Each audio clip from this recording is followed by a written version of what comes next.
This video was brought to you by Incogni. Late last month, Istanbul mayor and opposition presidential candidate Ekrem İmamoğlu was detained and jailed.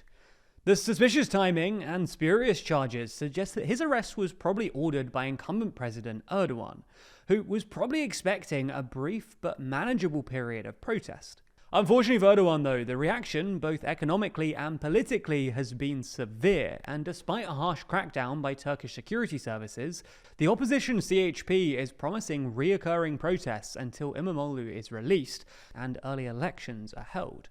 So in this video, we're going to take a look at the massive protests in Turkey, and why history suggests this could be the beginning of the end for Erdogan.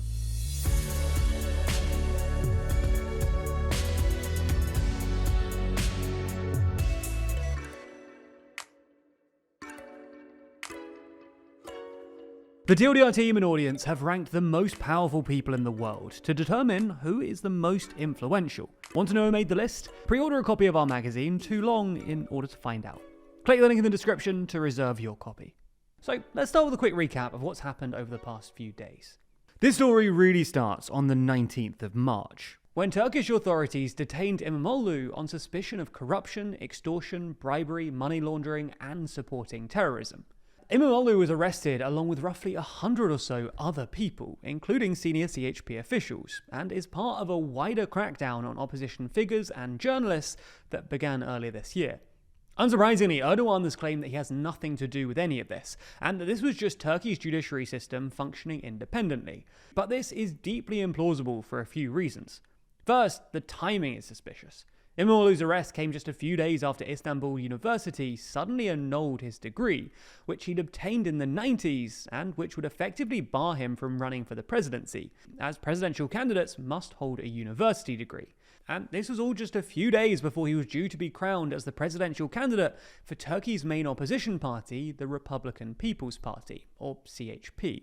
Unlike before the 2023 presidential election, when it took the CHP months of very public infighting and until the very last minute to decide on a candidate, this time Imamoglu, who's probably the most popular figure in the CHP, was essentially unopposed.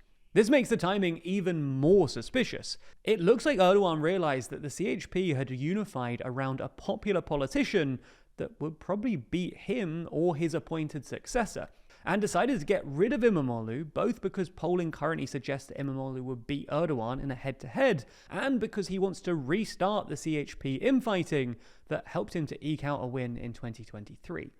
But as well as the timing looking suspicious, when you look at the actual charges levied against Imamoglu, they're sort of ridiculous.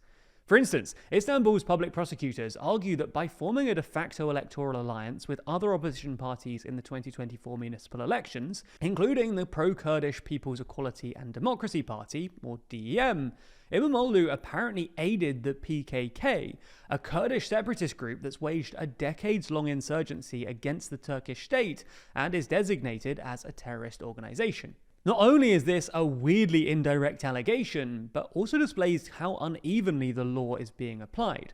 After all, Erdogan is currently in direct talks with the PKK, which is apparently fine, but Imamoglu holding talks with a lawful non-terrorist Kurdish group apparently isn't. Imamoglu is also appealing another case where he's sentenced to more than 2.5 years in prison for allegedly calling members of Turkey's High Election Council fools.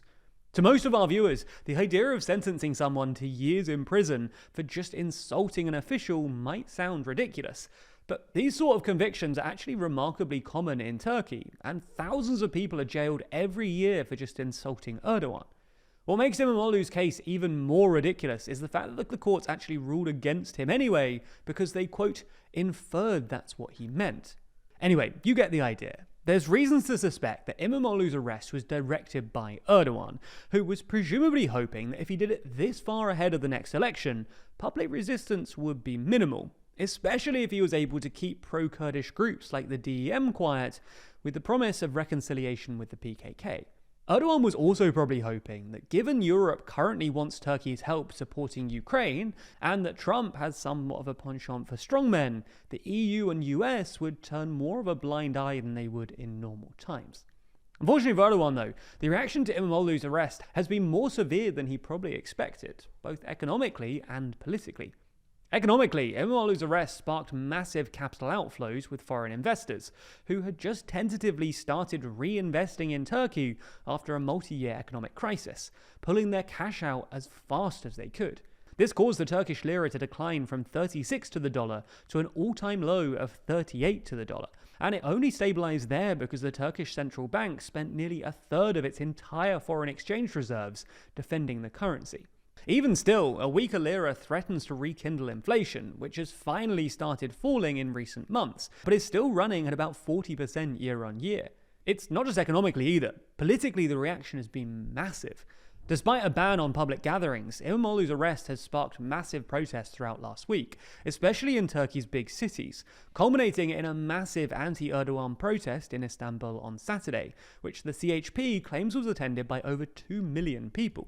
On Sunday, the CHP said that the protests would continue on Wednesday and Saturday of every week and called for early elections. The Turkish authorities have reacted with a massive crackdown, detaining thousands of people, especially students and journalists, and demanded that X take down hundreds of accounts that had criticized Erdogan or the government. In a sense, it looks like the fact that neither the EU nor the US has stepped up has helped the protesters, because Erdogan can't plausibly claim that they've been organized by foreign forces, and the protests are now less about specifically supporting the CHP and Imamoglu, and are more generally about protecting Turkish democracy.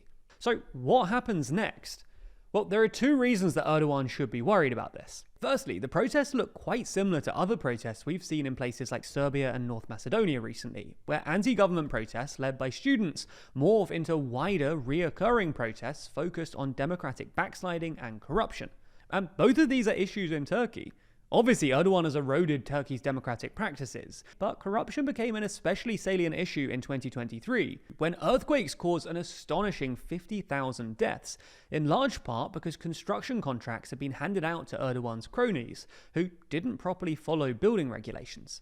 And this has echoes of what's happening in Serbia at the moment, where the anti-Vučić protests were triggered by the fatal collapse of a train station, the contract for which had been handed out to a dodgy Chinese firm who had ties to Vučić's government. The second reason is that even if Erdogan does jail Imamoglu, history suggests that this could just make him more popular. After all, that's exactly what happened to Erdogan. He also rose to prominence as the mayor of Istanbul before being jailed on dubious charges when the incumbent government, struggling with a persistent economic crisis, felt threatened by him. This made him somewhat of an electoral martyr, helping him win the 2002 election with the AKP, and the rest is history. Now, as we've demonstrated in this video, there's a huge amount of uncertainty in the world about politics and current affairs, often with few easy solutions. Unfortunately, this can be the case online too. There are all kinds of bad actors out there that want to try and use you to make a quick buck. Take, for instance, data brokers. They sell your data to businesses and marketing agencies, leading to more spam calls, texts, and emails. Or even worse, they can sell your data to even worse actors who can go on to use your identity. Some data brokers have even been charged with conspiracy to commit mail and wire fraud for internationally supplying data lists of elderly and vulnerable people to scammers.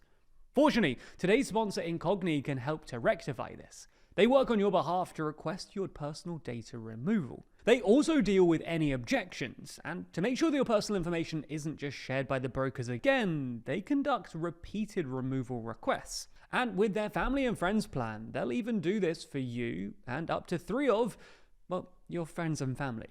So create an account with our link in the description, grant Incogni the ability to work on your behalf, and sit back as they make you safer.